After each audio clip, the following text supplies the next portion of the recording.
Bonjour peuple congolais, ça dépend de l'heure où vous allez pour la Nangaï.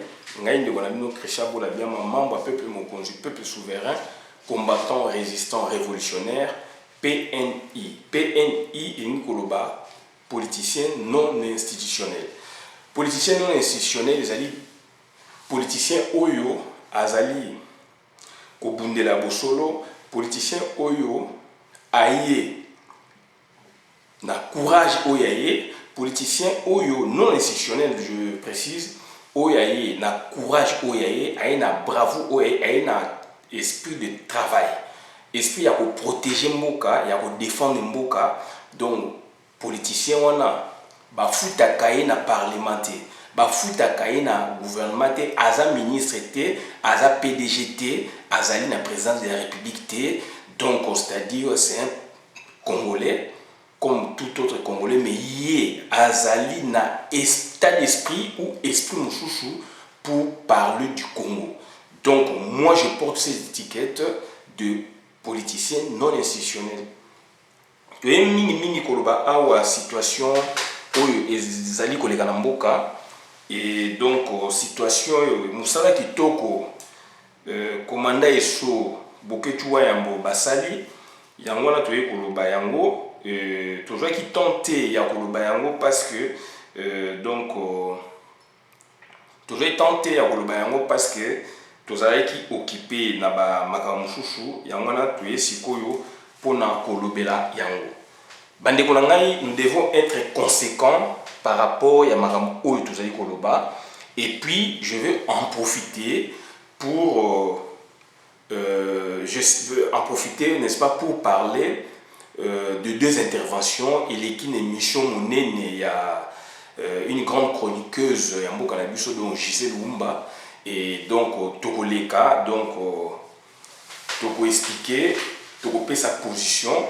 Tomoni Ndeko Odombo, président de la CCDP Alekaki, a témoigné, a fait appel si analyse ou version naïe de fait, et puis Ndeko Mouchouchou Azaliwana Kombo vraiment na kani makasité a ko limbisanga, mais du moins na yoki aussi ndambu.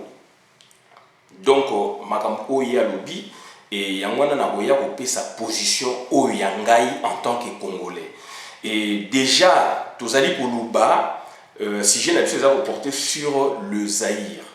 Sur le Zaïre version Zaïre au moins naza koluba ezali version démocratie, version démocratie ou démocratique, version état des droits, version pluralisme politique et syndical.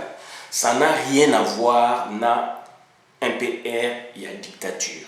Donc ça n'a rien à voir na Zaïre Oyo, to bengaki ya dictature. Mais to kene au-delà de la dictature pour voir ce que nous recherchons. C'est qu'aujourd'hui tous les Congolais donc réclament, évoquent pour que donc on doit relever des défis dans le moment où, puisqu'il y a eu, donc on a subconscience à les Congolais quelques valeurs prônées na MPR parti État, et c'était sous la donc la République du Zaïre. Bandeko na ngai donc toye koloba mingi situation là parce que ba vaillant combattant, ba guerrier ya combat, ya résistance. Donc, révolutionnaire, mi balé, commandant Esso, Boketuwa Yambo, donc, Telemi, Zali, membre peuple Mokonzi, bien sûr, mais avant de parler de la nation congolaise, Telemi, donc, na Bruxelles, Ndenge to Telemaki, les 17, les 18 na Bruxelles, Telemi, Kei ko changer drapeau, Kati drapeau, Boaki Yambo. Bandeko na ngai, le problème est là, puisque nous sommes en révolution. Donc il y a deux logiques qui s'affrontent. Logique, il y a Bisso, il y a Ngai, il y a Yo, il y a Ye, il y a Yekuna, Congolais. Oyo, tozali ko aspirer na changement. Oyo, tolingi changement na Congo. Oyo, tobundi autant d'années pour na mboka échanger. Tozali ba Congolais te, ba flatteur te. Tozali ba Congolais te oyo ba yé pona donc ba ko sa peuple non. tozali ba congolais oyo to bundi ba congolais oyo to tie donc vie na biso en jeu to ba congolais oyo ba to tie donc esprit d'ensemble pour na to bengana ba rwandais et ba congolais oyo baza ko soutenir ba rwandais toza na bango logique mokoti. Donc makambo nyonso oyo bango bakolobaka donc c'est-à-dire tant que ba changer te bazali contre la république. Yango wana donc toye koloba ko pesa félicitation na boketwa yambo komanda eso ba congolais ba telemi ba chasse peur donc ba telemi ba tie bendele ya Zaïre. Bendele ya Zaïre oyo bango ba tie ça n'a rien à voir na dictature ya Mobutu. Ça n'a rien à voir na MPR parti état. Mais beaucoup de ça n'a rien à voir, mais vous avez évoqué moi ba valeur o ezali wana. Oui, c'est au-delà de ça, au-delà de la dictature de Mobutu, au-delà du monopartisme des droits, au-delà du MPR parti état, au-delà MPR wana Zaïre wana et ponaki ba valeur. Zaïre wana et sangisaki peuple congolais. Voilà, na moment oyo tozali lelo na difficulté na Congo na biso pour décoller, tozali lelo na difficulté na Congo na biso pour na ko bengana Hippolyte Kanambe, difficulté uti wapi et uti na Félix Antoine Tshilombo, alors que biso tout au fédéraki autour ya ko bengana batwana et mutasala ngonani Félix Antoine Tshilombo azali nani, azali mwana ya soi-disant opposant historique congolais donc Etienne Tshisekedi. Etienne Tshisekedi azali nani, bazali ba fondateur ya MPR, fondateur ya MPR parti état, puisqu'il y a le MPR et le MPR parti état. Papa Tshisekedi en est fondateur, Singa Uju en est fondateur, professeur Liaou en est fondateur. Donc bazali wana ebele Bomboko en est fondateur, Mobutu en est fondateur, professeur Liaou en est fondateur. Donc c'est-à-dire bah vrai fondateur, surtout actif, Etienne Tshisekedi, Singa Uju, Mobutu, Bomboko. Donc c'est-à-dire moi il y a un leader wana oyo ba memi batu na plus de autant d'années il y a lutte. Lelo yo mwana na ye ko tia bouclier. Mwana na ye ko tia bouclier pour sauver les étrangers, le régime expansionniste touti na kati ya Congo. Na ko kamwate parce que ba cofondateur ou ba fondateur ya UDPS ba sala ba vidéo Papa Tshisekedi vivant ba dénonça pratique au bango moko ba salaka. Ba kotsaki afidèle. Batbaï sont malin wana bango, batbaï régime wana aujourd'hui FCC, AFDEL d'hier, PPRD, aujourd'hui FCC, PPRD, UDPS, bazali na drapeau oya bango, FCC, UDPS, PPRD, bazali na drapeau oya bango, na panza ngo, et bimai na katanga lors ya campagne, et zaliti lelo, et batouana, donc c'est-à-dire balingi lelo, laksabiso, ba makambu oyo ke soi-disant ba jubo konzi alors que ezali donc cop oya bango déjà ba kotsaka afidèle ba kendaki na Enterbec François Lusanga Charles Dia Paul Kapika Chabangi Papa Mukunka ba sala vidéo na directeur Mikobe 5 volumes bolanda yango ba vérité à UDPS et Vandouana. Beaucoup l'andandé UDPS et Kotsaki donc affidèle na Congo. Et Kotsaki donc agression na Congo pour na baya donc le loba même so kao na Congo. Pour na bango ba ina kana Mobutu ba bengani Mobutu mais ba tikeli biso dégâts. Mutapese ki autorisation UDPS, mutapese ki autorisation Union Sacrée. Et donc parti phare, c'était l'UDPS. Parti phare, c'était l'UDPS. Donc, et l'UDPS directoire, Papa Liaou, Asatika Bango. Bayo Kanaka sa Kendaka, Abenga Koteri, tu comprenais qui donc, tu as côté qui, donc, affidèle na Congo, pour le Ea et Baby sa Congo, donc, ils allaient UDPS directoire. Et donc, on les a simple rappel. Papa François Lusanga, à l'Oba, il a Enterbec, en dehors du Congo. Il y a un président qui basa, il y a UDPS directeur, il y a un président de l'Union sacrée. Il y a un banda ya Congo pour nous na AFDEL. Pour que donc pour qu'il n'y ait pas effusion de sang. Effusion de sang, pour que Makila est tangati. AFDEL est côté na bopete. Bon mona qui AFDEL ndenge est côté na bopete na Congo. Donc Makila entre guillemets est tangakité babengani Mobutu.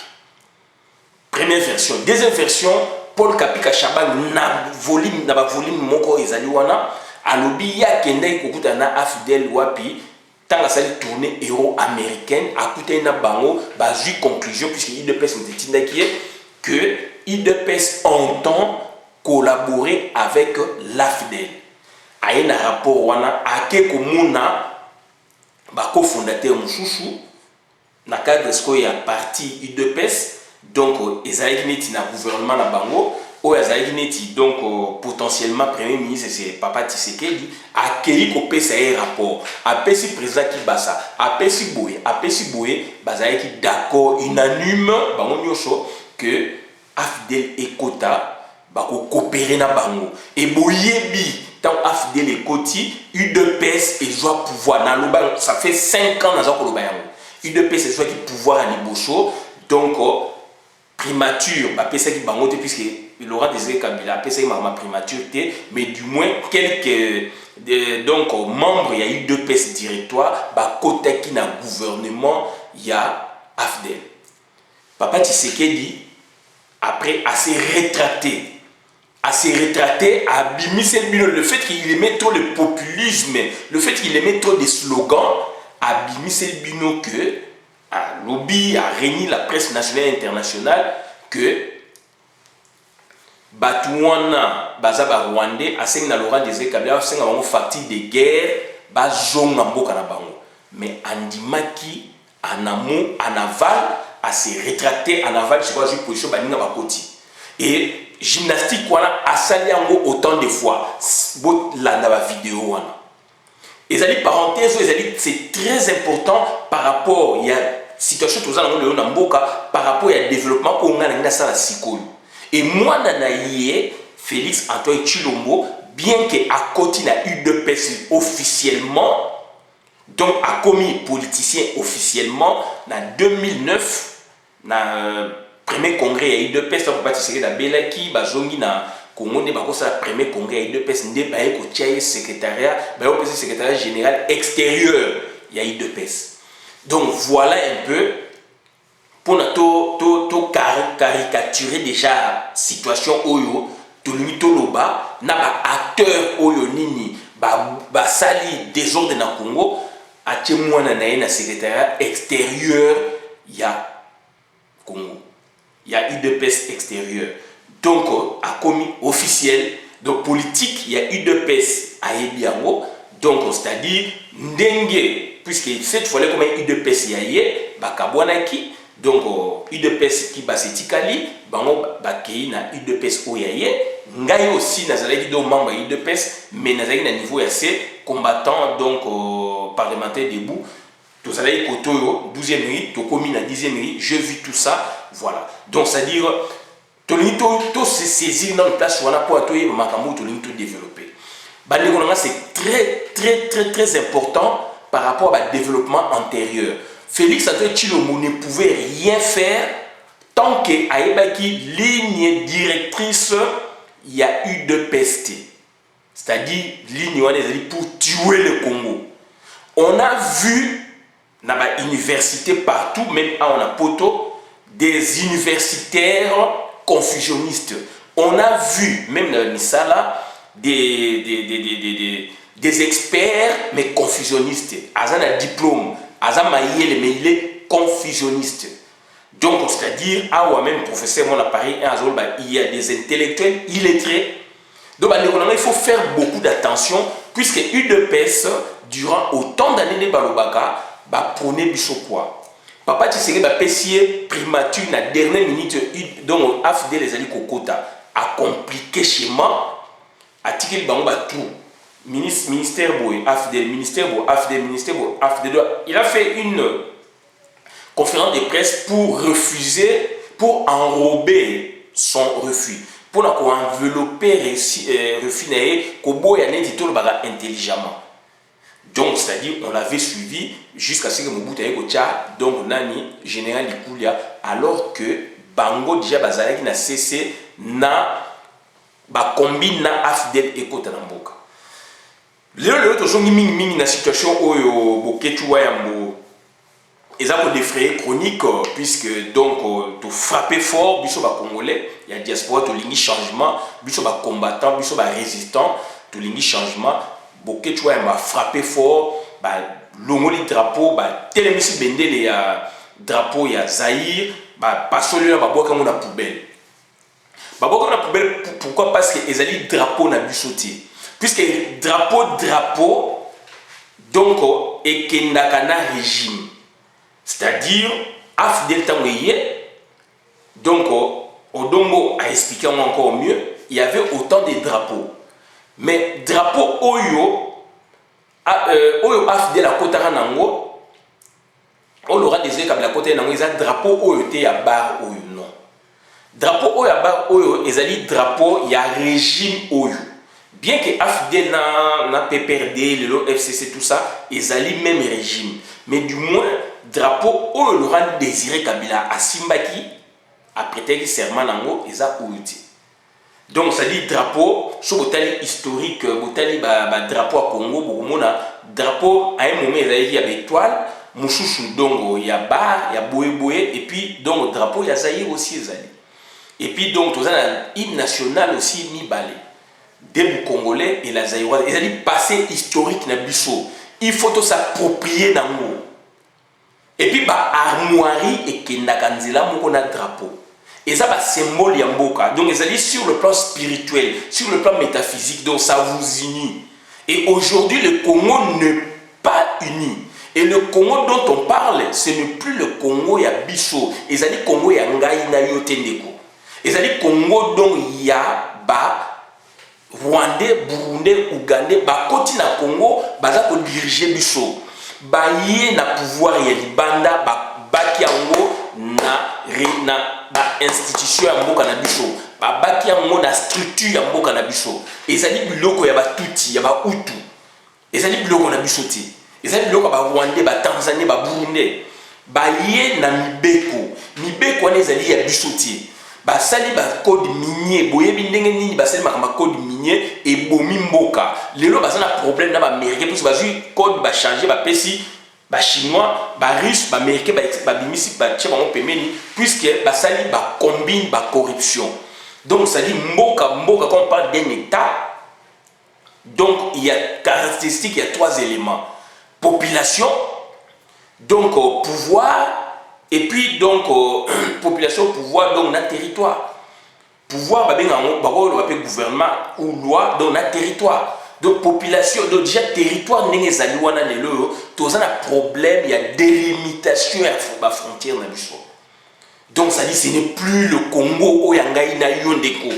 Ce n'est plus le Congo au Lumumba tikaki au Kasavu batikaki, au Mobutu atikaki. Ce n'est plus ce Congo là. Ce n'est plus le Congo au Simo Kimbangu abundaki pe akufi pona ngai na yo.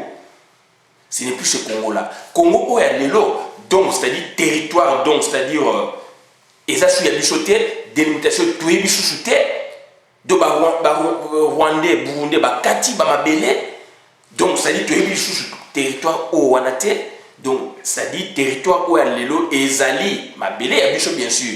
Mais ça dit, il faut que vous ayez un sens aussi figuré. Ça dit, l'élo, yo, territoire où on a Bandekonangaï, et Zali, il y a bisouté, et Zali, territoire, donc, il y a Rwandais. Population, on a un vrai problème, il y a identification nationale, il y a recensement, il y a peuple, puisqu'il y a des peuples allogènes.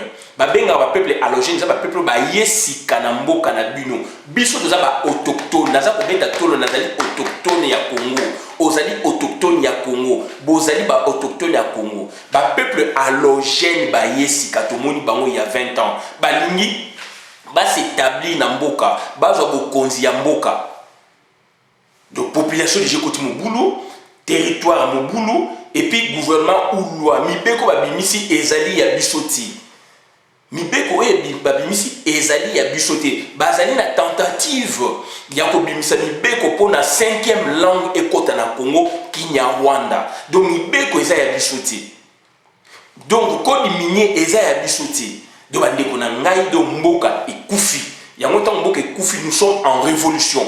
Nous sommes en révolution, ça fait 20 ans.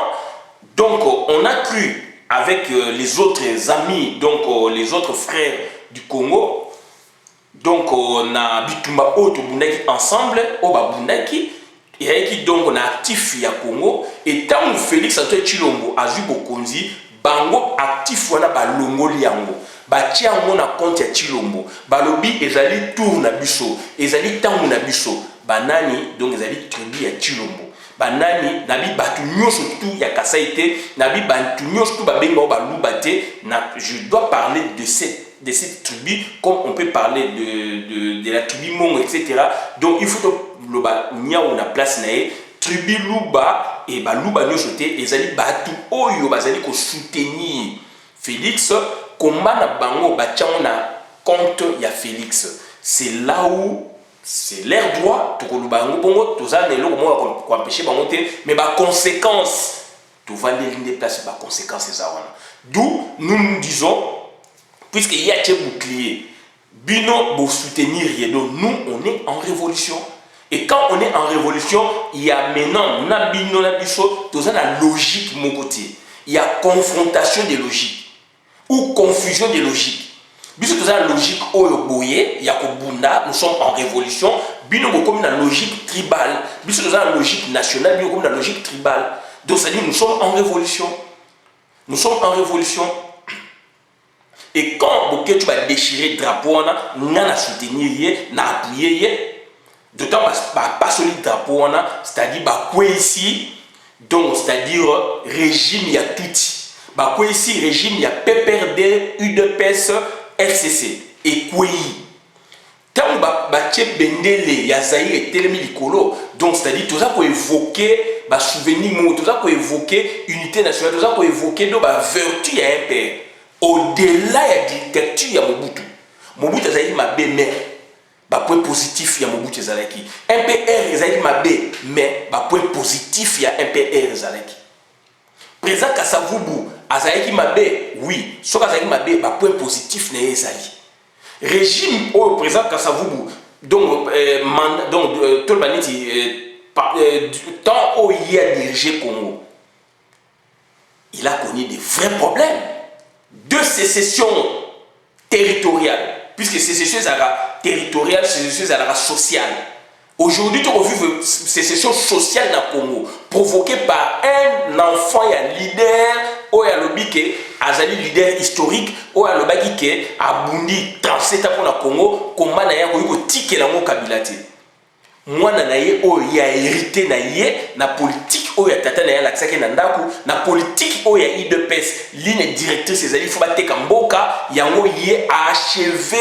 Félix Antoine Chilombo n'a fait qu'achever le plan donc machiavélique, démoniaque, donc tracé par l'UDPS directoire. J'insiste, 100% Liaou. Puisque ce sont eux, les membres de l'UDPS directoire, qui ont fait entrer la fidèle, aujourd'hui continuation, PPRD, FCC, UDPS. Il faut passer le dessin. Il faut pas tout le bailo nini na monoko nini pour la bonne dimabiso boyoka biso. Ngana bité bondi mangai. Je m'excuse. Na lingi boyoka o ngana za koloba so eza mabe, botika so eza malambola na puisque wone za so ngaiti. Wone komi penser mutu nyonso aza normal ko réfléchir ndengwana. Donc Félix Antoine Chilombo a ko pérenniser, penser ligne directrice, il y a UDPS directoire sans professeur Liao. Oyo bakotaki afidèle na mboka na biso bakotaki ba dongolo miso na mboka na biso. lelo yo mutu a pas sur la drapeau on a ba armoirie nango est tombé ce qui justice personne est tombé il y a pas de justice il y a pas de travail il y a pas de ceci est tombé donc yonde ko oya olobake o porter boketu na eso plainte ozali na planète nini ndeko yo mutu ozali koloba Chims, soki Chims n'est pas qui va ndeko Chims mutu ya de pes ozali tribunini j'aurais préféré et loko yo lobi lelo il fallait mutu ya tribu mususu aloba yango mais yo oyo koloba ozali tribu moko na Félix Tshisekedi ozali langue moko na Félix Tshisekedi ozali parti moko na Félix Tshisekedi donc yo zo koloba ki il faut funa boketu na eso ba pasoli drapeau ya Congo drapeau on eza de pes Congo kaka oyo zoloba wana na kokende te puisque bandeko basalaka bapasola ki baboyeboye Congo kaka oyo zoloba wana Félix Antoine Tshilombo ateki mboka polele valeur ya teki mboka acte ya posé ya koteka mboka tie bouclier par rapport ya ko déchirer drapeau total nanu donc c'est-à-dire bandeko nanga donc to tchango na balance yo fundaki Félix Antoine Tshilombo puisque yo lobo benga ki base olobaki base lobi boye alandaka base siko bino base siko Félix Antoine Tshilombo ateki mboka polele yo ndeko ofunda boketu tribu moko na Félix ofundi Tshilombo arrêtons tozali wana pour la prôner unité nationale on est en révolution tout le monde peut porter plainte mais il faut à la juste le makamo yo lingo porter plainte tozali ko banga te pour la yo porter plainte et ça c'est donc on s'est dit ça sera vous votre parti contre toute la République ça sera vous j'insiste ça sera vous votre parti contre toute la République nous la République on va soutenir Boketu toutes les associations oyo bazali ko bunda pona amour ya développement politique en mboka pona keto bima na boss na buumbu oyo bako soutenir Boketu wa yambo na commander so ils ont posé un acte de bravoure Nguza Karlibonde a passé la mbongo ya Zaïre Mobutu kanga Nguza Karlibonde donc arrêtez soki bino boza komona boleka batu na mayele soki bino bomoni que puisque papa Tshisekedi a côté bino na mutuke ya ebe politique oleka batu il faut arrêter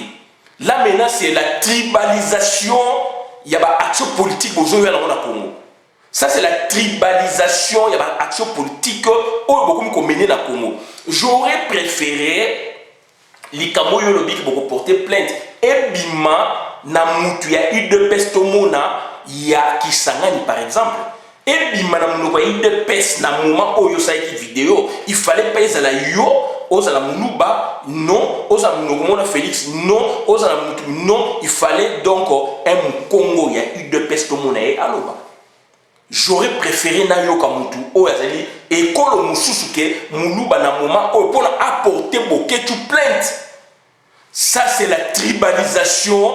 Donc on s'est dit vous êtes trop tribal, donc tu qui est la bino tenté. Kofunda et ça doit na. Là je ne rigole pas. Kofunda et ça dit droit na. Donc vous devez maintenant montrer à la face du monde, vous devez maintenant montrer na mis soit battu quoi. Ce sont des sottises, c'est que vous faites. Le fourvoiement, c'est que vous faites. Vous êtes égarés. Donc c'est-à-dire on n'a plus la même logique avec vous. Je précise, on n'a plus la même logique avec vous, les fanatiques. Il y a famille Tshisekedi, donc Balouba, oh, bah, c'est fanatique, il y a famille Tshisekedi, donc bah, il y a UDPS, oh, bah, c'est fanatique, il y a famille Tshisekedi. Total à UDPS, le nom d'Engue Zali, on a UDPS, puisque UDPS Moubake et Zali. Et Zali peut Bunda. Azali n'a pas valeur, oh, Azali peut défendre. Moubake est du Kivu. Qu'est-ce que vous avez fait par rapport à Moubake? Oh, il y a un binoton papa Tshisekedi na mwana na ye, ba limbo ba Rwanda, ba limbo Moïse Katumbi na Bruxelles. Donc ba a bengi batu na pré-dialogue et dialogue. Félix Tshisekedi na tata na ye, donc na Bruxelles au moment où Moubake na kin a sauvé bino. Azali koloba makamu justement na Bruxelles awa batu bazali papa Tshisekedi na mwana na égaré. Martin Fayulu a tombé le bateau, dynamique de l'opposition, a tombé le bateau, soulèvement populaire, ministre soulèvement populaire, et n'est soulèvement populaire, papa Tshisekedi a boyi ko bimisa yo, a boyi ko bimisa ye bino batu ya UDPS. Martin Fayulu a tombé le bendel. Au moins place Martin Fayulu comme leader, a tombé le bendel ya Congo, ministre soulèvement populaire, UDPS et boyaki. Yo ndeko, makambo papa Tshisekedi a salé, yo pourtant plainte. Bah, bengi donc soi-disant Edem Kodjo kabiliste to beta ki maboka no ba kabiliste bango mokonde ba frère kabiliste ndeko na ngai tam yo ngo reprocher mutu olingi ofunda mutu ezali droit ndeko toyokana mutu moko robanga wana azali te funda tele nango jusqu'au bout biso pe to ko funda bino na bo funda donc funda biso pe to ko funda et nous aurions souhaité mutu oya lobi lelo na odombo il fallait zala ekolo mususu bandeko na ngai c'est ridicule so lingi lobi mboka ekeni na unité nationale nous on est unis bino ni mkosali sikoyo donc c'est-à-dire donc sécession sociale bo bimi pona ko défendre tribu alors Félix Tshisekedi papa na yé taba ko lia mbongo papa na yé na mwana na yé na mwasi na yé na bandeko na bango balesa ka binoti basali sa ka binoti. Nous tous, nous avons le tribu. Donc, c'est-à-dire, beaucoup de tribalisme vraiment viscéral. Tribalisme vraiment donc et nakacha makila. Beaucoup longa mutu mokote, beaucoup longa te puisque toujours au bunda pona Congo, toujours au bunda pona tribité. Drapeau wana ezali drapeau ba pona ki yango, to boyi yango puisque meme biso makama ebele. Drapeau couleur bleue. Au début, origine à couleur bleue. Au Dongo, j'ai beaucoup apprécié. À l'objet de 1885, drapeau qui a été indépendant du Congo, couleur bleue étoile. Oui, puisqu'il y a eu drapeau, donc il y a association Oyo, Stanley, Henri Morton, c'est-à-dire Salarana Roi Léopold II. Il y a eu AIA, et puis il y a eu comme sous AIC. Association internationale du Congo. Après, ils ont transformé comme État indépendant du Congo. C'était presque le même drapeau. Et drapeau bleu, tant Stanley a Kenda qui est bosso, n'a pas exploration. Botanga couleur et drapeau bleu, oh, il est en origine. Pourquoi bah tchèque bleu? Bleu, c'était pour nous na boum, na obscurité. Jaune, ils alignent donc pour la richesse, pour la lumière. Enfin, donc, jaune, bleu, donc bleu, ils alignent pour le peuple congolais, donc il y a obscurité. Est-ce que même chose, balongolais biso na obscurité? Balongolais biso na mikakatano, oh, bakutaka entre guillemets, bakoko na biso. Botala explication, il y a bleu, oh, ils alignent na drapeau, il y a RD Congo. Explication originale et outil na 60 T bleu outil na C et outil na bablo ba installé ba Henri Morton installé et mêlé biso na été indépendant du Congo 12 millions plus de 10 millions de morts premier génocide ya monde non déclaré 12 millions bleu wana Mobutu baye ko sala na Tshisekedi singa uju etc basali MPR le 27 octobre 71, donc 3Z. Z comme monnaie, Z comme Zaïre, Z comme fleuve. Bah changer bah Congo, etc. Congo comme Zaïre. Ngai na préo, na yemba de Congolais, première année graduée na Téné de Kalina, na yemba de Congolais, section 3. Troisième section. Na yemba de Congolais, après, quelques mois après, où m'elle a été, bah au la Zaïroise, n'en to kol nango. Zaïroise essaye presque donc tout le bas 19 ans, tout le bas donc 26 ans voilà la Zaïroise n'est ça mais qui wana bande konangai donc batu ya MPR parti état bazaïki structure nango donc bureau politique zaï na kati comité central eko comme après ba bloc belé ba conseil exécutif tout ça ba bloc wana zaï na kati ces gens là ont travaillé mais et ça dit que donc régime il y a dictature mais il y a des choses où on va travailler qui sont scientifiquement prouvées et ça dit que on va travailler l'accès qui bongo ba tcheki bongo bilo nous faisait un MPR il y a corrigé tété bilo nous faisait il y a présent Kasavubu na régime où il y a ça il y a corrigé tété toujours ça bilo toujours likolo il faut que benda o est essentiel. Le président de la République, puisque tu copies France, Belgique et un royaume. Président de la République, c'est un monarque. C'est comme un roi. Il ne fait rien. C'est la cahier. Donc c'est un roi. Donc République, quand vous parlez de la République, c'est la France. Et président de la République, sémantiquement, dans l'étymologie même, il y a conception. Président de la République, donc azalaka monarque, azali roi. S'il est autour de la République, alors et où tu as payé le bloc au France à Vivaki. France possède aussi royaume. Donc si le bloc au pays à royaume, il faut créer République qui est à mon akati. Président de la République c'est un roi.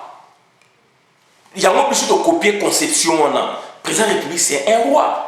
Il n'est pas responsable devant le Parlement. Il n'est pas responsable de boé. Donc, à concevoir pouvoir, entre guillemets, accéder à pouvoir, élection ou pas, accéder à pouvoir, monter exécuter le programme de Premier ministre. Mais c'est un roi. Roi, monarque, outil, na biloko au bango basalaka.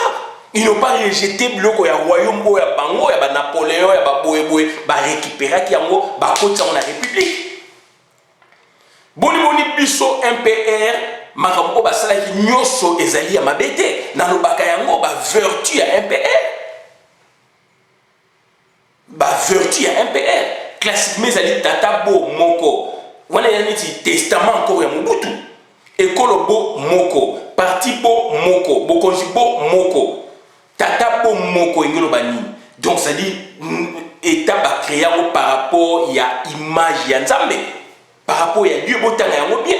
Michel Alliot a comment yango, bobete internet, greffe et régie étatique en Afrique noire. Bobete comment yango, créer état par rapport à la conception, il y a Dieu. Dieu est unique. Dieu n'est mutu azali, yemutu batsali état na image na de pouvoir les amoko ndesko abani ko pesa ndam donc président de la République et puis ba pouvoir mususu ezali ko pesa ndam donc ba créer un état par rapport il y a image ya Nzambe voilà si quoi il y a biso to na conception mususu bango ba créer mindele ba ina ngosho ba baki ya ngosho na Afrique na Congo yango moni esala ka rejet donc ça dit le lo bande konangai donc oyo arobima aloba arofunda boketu ndeko funda ye boko zalaona contre toute la République puisque on est commis donc c'est-à-dire le tribalisme politique. Nous on a vécu le tribalisme scientifique dans l'université de Kinshasa na robeta ka vidéo karaté puisque ça ça ndambu siko ça c'est bolingo na sabatu tribalisme donc ça dit politique tribalisme et dictature politique. Dictature politique, il y a tribu moko, bolingo imposé bat. Ça je l'ai dit. Puisque Mobutu tout monier a travaillé qui so tel il comptabiliser ba premier ministre ya Congo sous Mobutu ming bazai batakasai et ming bazai baluba. Bikolo musuba baité. Ba Congo ti le ba na premier ministre était na listing wa so tel mo Congo moko premier ministre azalakati. Et aujourd'hui, le peuple Luba n'a pas de sauté, mais Oyo Shiko Bazali Kolanda fanatique, Bazali fanatique, il y a famille Tshisekedi, famille Tshisekedi, donc Bazalaki, Tshisekedi Nanou, Azalaki président de la République. Il était ministre, on les nommait, on les révoquait. Et puis il devient opposant historique, entre guillemets. Donc, à passer une élection, démocratiquement, il a été élu, mais il va passer le pouvoir. Donc, c'est-à-dire, dans Moutou, na bino, bon, Tshisekedi neti donc Congo ezayaye. Non. Il faut arrêter avec cette conception. C'est très important là où bo funda bokechu na esone bolobi. Biso pe to funda bino. Biso pe to funda bino na makambo OEP et pas ça. Voilà. Et puis on est en révolution. Et puis nous aurions souhaité que Moutoua Bimisi Malobana Lelo na moi vidéo basali na Odombo. Il fallait à la école Moussoussou. Boyo kaka sonité. yo Moulouba, Félix Moulouba, Augustin Kabouya Moulouba, Boebo Moulouba, donc siko biso bikolo mususu musala soni. Tu es au tika bino moki. Sur ce point, on va jamais marcher. Sur ce point, on va jamais marcher puisque Moutoumou Gaza Mouassa Mouninga na Kachana Zati. Et puis nous voyons ça bouclier pour soutenir les Rwandais, Mbongo, Tekimboka, Bomimboka, nous voyons pour soutenir Bango, et nous on fait des actions pour la Félix Aya à Paris. Et vous encore plus pire. La Félix Labino, donc président Labino protocolaire, président il y a tribu, il y a Banouba, donc tous la Aya à Paris. Aya à Paris. Vous croyez que si vous avez une famille qui s'est famille d'abord, et puis le milliard de dollars, ou un milliard d'enfants congolais. Yo papa est-ce qu'il a bénéficié peut-être au yaki poto na mbongo à Félix.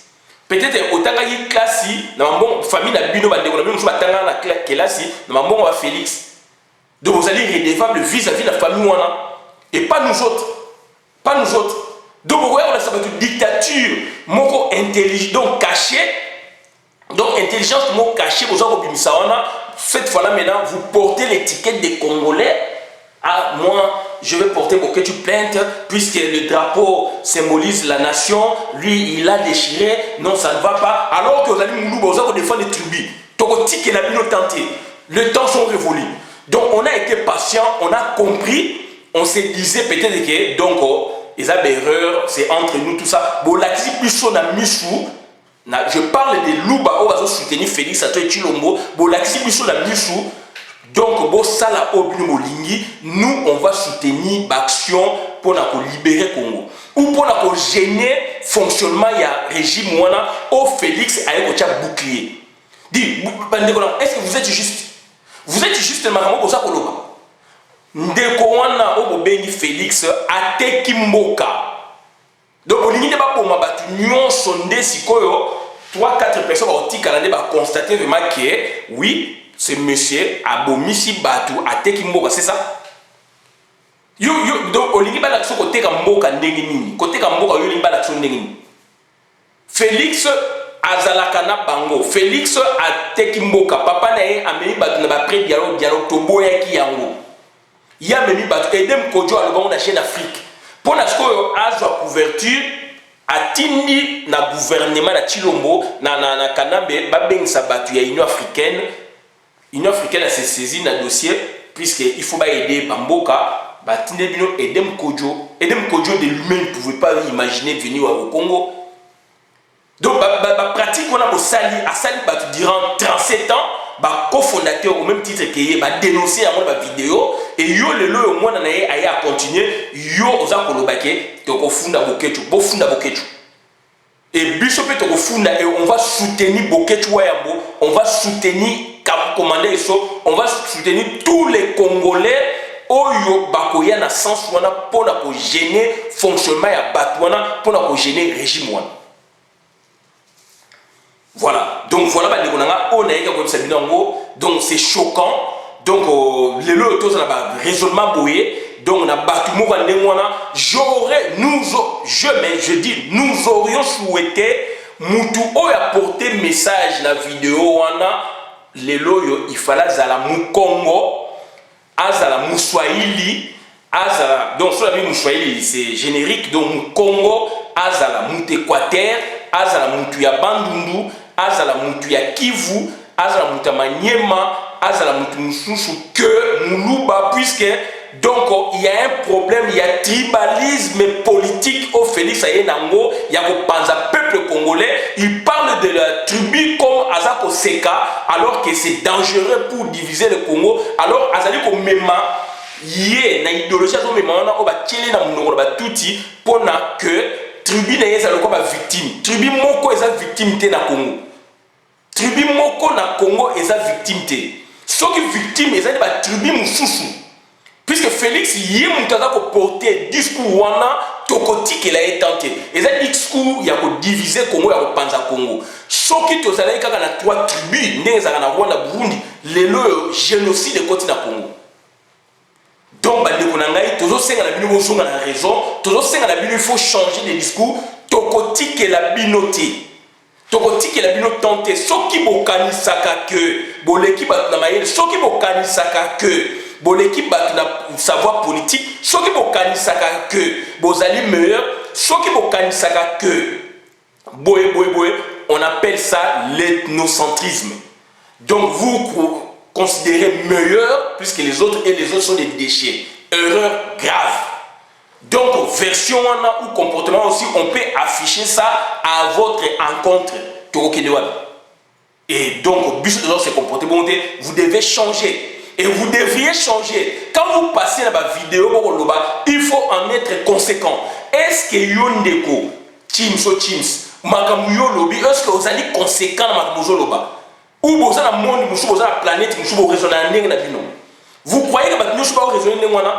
Vous raisonnez selon votre bon sens ou vous devez raisonner selon le bon sens de la communauté congolaise. Selon le bon sens de la communauté congolaise fondée sur nos valeurs à nous, fondée sur les recommandations même constitutionnelles.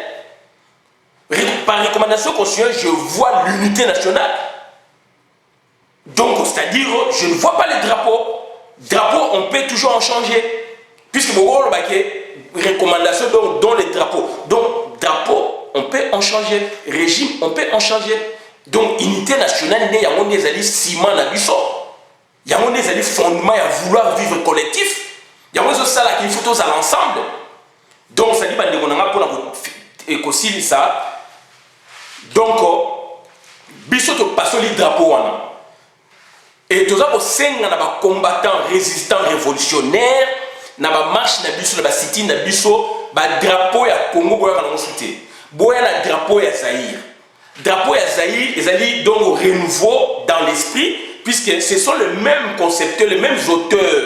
Il y a hymne national, il y a Debu Congolais, Père Boka et Tumba bango mutu ba yesu ko sala sur la zaïroise. Ezali donc ba chanson mokitoko zaïroise. Évidemment la paix était retrouvée. Et Mobutu, la zaïroise peut retrouver 71. Mobutu a eu pouvoir en 65. C'était que 6 ans après. 6 ans après. Et Mobutu a commis dictateur quand Mobutu a commis tout le tribaliste. Puisque Mobutu a eu na DSP ou bien a travaillé dans Honoré Ngwanda. Bon, entre guillemets, prenons que Mobutu a commis tribalisme quand Mobutu a commis tribalisme, même soit après 15 ans. Après 15 ans, 20 ans. Mais Félix, en 6 mois, en 8 mois, il nous a montré le tribalisme boui. Et Moutabongo Bolingi qui est assis sa mandat, en moins de 6 mois, abimisi tribalisme polélé. Laurent Désiré Kabila a sali moula combien na pouvoir et tant a komaki espine zongaki. C'était moins d'une année. Moins d'une année, esprit maman zongi. Président Kassavubu, est-ce qu'il est tribaliste?